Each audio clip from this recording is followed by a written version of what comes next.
दोस्तों स्वागत है सभी का exams with MS YouTube channel पर। आज की इस वीडियो में हम देखने वाले हैं केमिस्ट्री क्लास 11th का बिल्कुल नए कोड का एक मॉडल पेपर B10000 का। ये पेपर आपके परीक्षा की तैयारी में बहुत ही हेल्प करने वाला है।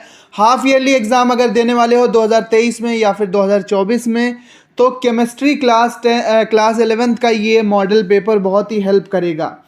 अगर आपका कोड बिल्कुल सेम रहता है तो बिल्कुल सेम भी पेपर आ सकता है। अगर सेम कोड नहीं भी आया तब भी ये सारे क्वेश्चन इंपॉर्टेंट है, इसी के अकॉर्डिंग पेपर आएगा, इसी के अकॉर्डिंग पेपर बनते हैं, इसी तरह से पेपर आते हैं मिलते जुलते।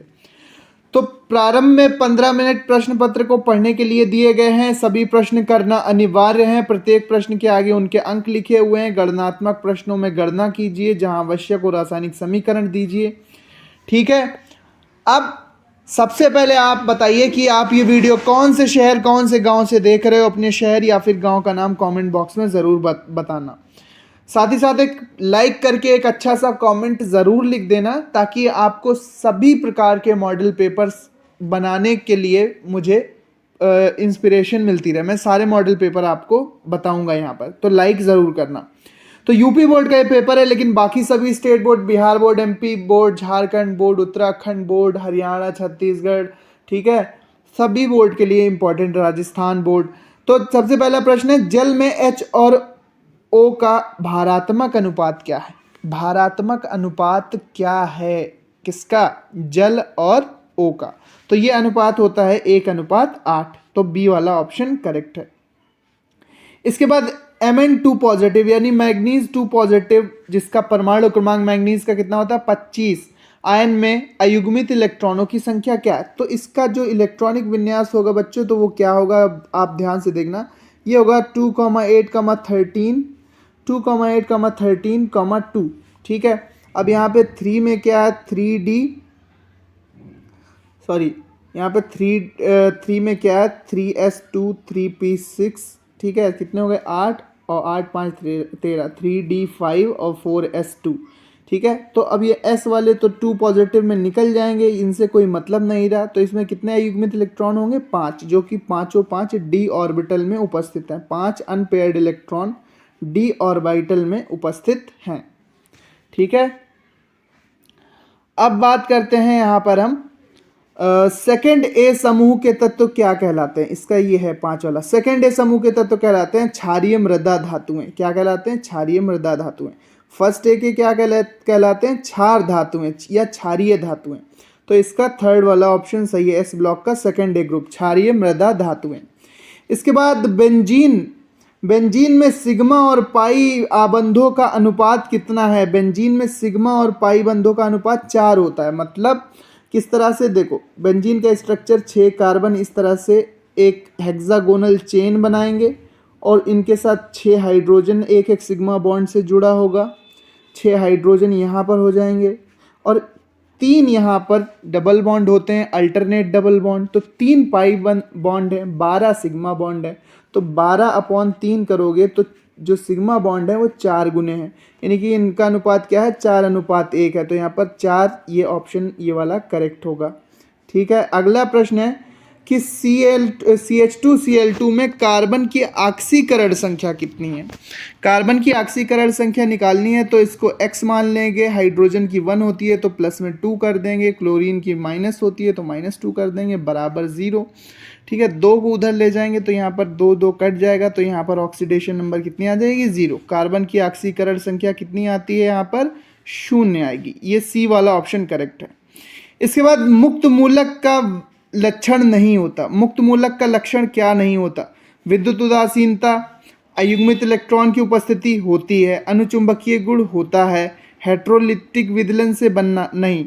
देखिए, मुक्त मूलक होमोलिटिक विदलन से बनते हैं। जैसे हाइड्रोजन है, एक एक इलेक्ट्रॉन इनके पास था, एक यहाँ पर चला गया, एक यहाँ पर, तो हाइड्रोजन मुक्त मूलक बना। इसके पास अयुग्मित इलेक्ट्रॉन है।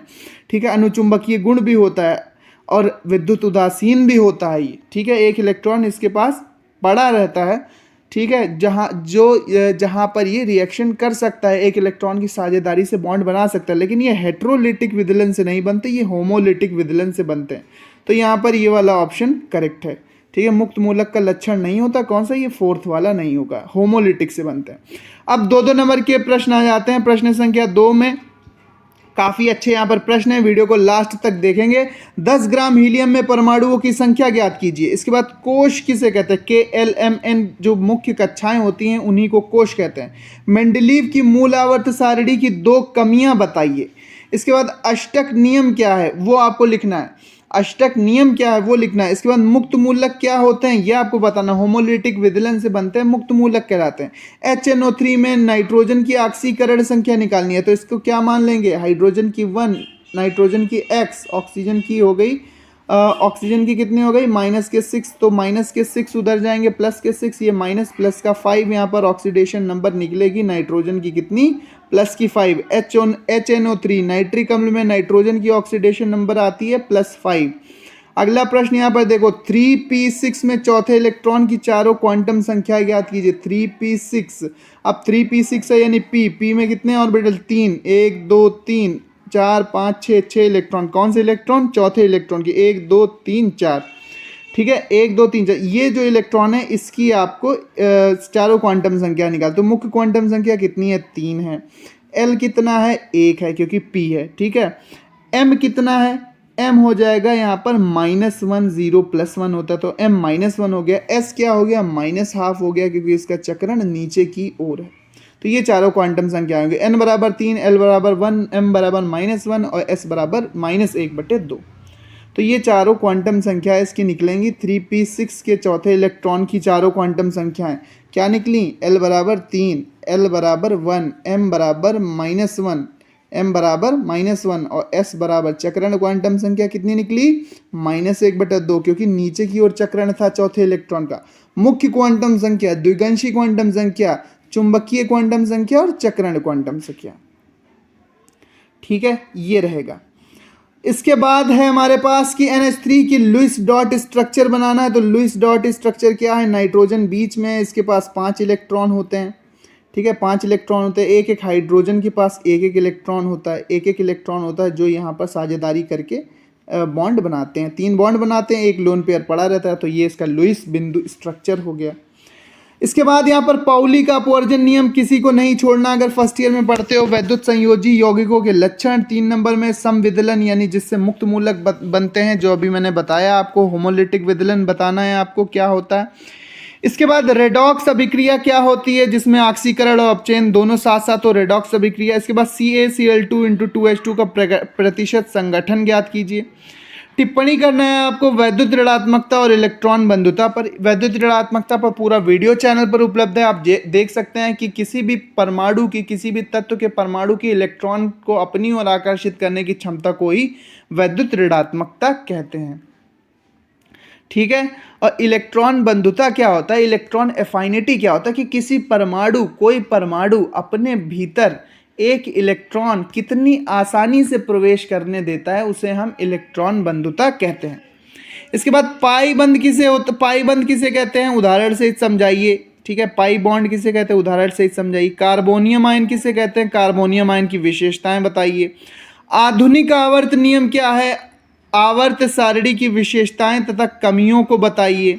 इसके बाद अथवा है। आफबाउ का नियम क्या है? अर्धभरित और पूर्व भरित कक्षकों के स्थायित्व का नियम समझाइए। पूरा वीडियो मैंने बनाया है आफबाउ के नियम पर, ठीक है। इसका पूरा सॉल्यूशन हम कॉपी पेन पर भी लाएंगे, लेकिन बच्चे कह रहे हैं कि भैया आप जल्दी से पहले पेपर दिखाओ क्योंकि एग्ज़ाम चल रहे हैं, जिससे हम अच्छी तैयारी कर सकें कि कैसे यहाँ पर प्रश्न आ रहे हैं।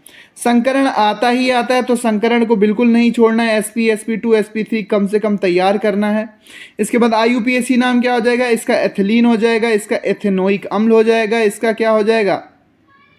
इसका हो जाता है एथेनोइक एनहाइड्राइड, एथेनोइक एनहाइड्राइड। इसका हो जाएगा एथेनॉल और इसका हो जाएगा एथॉक्सी ईथर, ठीक है। 5 IUPAC नाम हो गए। अब यहाँ पर संकरण वाला करना है या फिर IUPAC वाला करना है? कोई एक ही करना है, यहाँ पर अथवा दिया है क्योंकि। इसके बाद लिखा है कि निम्न अभिक्रिया को आयन इलेक्ट्रॉन विधि से संतुलित कीजिए। नहीं आता तो अथवा कक्ष तथा कक्षक में अंतर स्पष्ट कीजिए। यहाँ पर कसक हो गया, लेकिन कक्ष तथा कक्षक में अंतर स्पष्ट कीजिए। SPD और F कक्षकों की आकृति तथा विन्यास समझाइए। इसके बाद लास्ट प्रश्न यहाँ पर आता है, खा प्रश्न इसी का आता है कि निम्न पर टिप्पणी करनी है इलेक्ट्रोमेरिक प्रभाव पर, इलेक्ट्रोमेरिक प्रभाव के बाद प्रेरिडिक प्रभाव पर। बिल्कुल टिपिकल आपका अच्छा यहाँ पर क्लास 11th का ये पेपर है। अच्छी तैयारी करोगे तो 12th में भी अच्छे से आपके बेसिक क्लियर होंगे। नहीं आता ये प्रश्न तो आप कर सकते हैं कि तत्व की परिभाषा उदाहरण सहित व्याख्या, यौगिक की परिभाषा और उदाहरण लिख दो, सामांगी मिश्रण की परिभाषा और उदाहरण, और विषवांगी मिश्रण की परिभाषा उदाहरण। ये वाला प्रश्न थोड़ा सरल है ऊपर वाले की तुलना में, तो जो भी अच्छा लगे जो भी आता हो वो करना। बाकी इसका पीडीएफ आपको टेलीग्राम चैनल पर मिल जाएगा। टेलीग्राम चैनल का लिंक डिस्क्रिप्शन में है। साथ ही साथ इसका हम पूरा सॉल्यूशन कॉपी पेन पर आपको बताएंगे कैसे क्या करना है। तो कमेंट करो आपको ज़्यादा से ज़्यादा कि आपको इसका सॉल्यूशन चाहिए, और इसका पीडीएफ आपको टेलीग्राम और व्हाट्सएप चैनल पर मिलेगा। दोनों के लिंक डिस्क्रिप्शन में दे रहा हूँ, वहाँ से जाकर आप इसका पीडीएफ प्राप्त कर सकते हैं। बाकी किसी कोड का आपको पेपर चाहिए है या आप भेजना चाहते हैं तो वो आप भेज सकते हैं, मैंने नंबर डाला हुआ है टेलीग्राम ग्रुप पर। ठीक है, सो मिलते हैं अपने नेक्स्ट वीडियो में। वीडियो को लाइक ज़रूर करना और चैनल को सब्सक्राइब कर दो। बाकी भी मॉडल पेपर में अलग अलग कोड के class 9, 10th, 11th, 12th, pro board, pre board सभी के लाने वाला हूँ। So thanks for watching. मिलते हैं नेक्स्ट वीडियो में। वीडियो देखने के लिए धन्यवाद। चैनल को ज़रूर सब्सक्राइब करो बच्चों।